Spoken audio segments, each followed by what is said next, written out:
I'm going to give you the answer for this question, and the question is, when did the Rolling Stones form? Well, now I'll give you the answer for this question, and the correct answer for the question is 1962. So that is the answer for the question.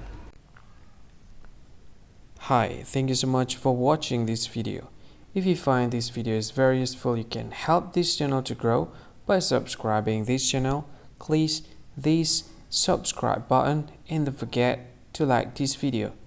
And if you find this video is not really good, or you don't really like this video, or you kind of feel that it's a little bit offensive or something like that, you can click this one, dislike button. You can do that anyway.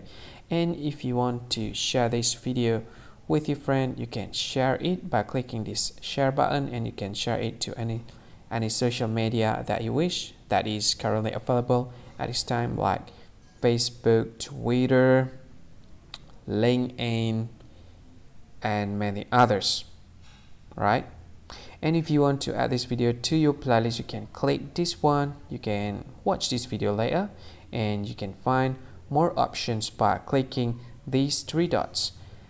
And yeah, don't forget to subscribe. I think that's all of it. Thank you so much for watching this video, and see you again in another video. Bye bye. See you again.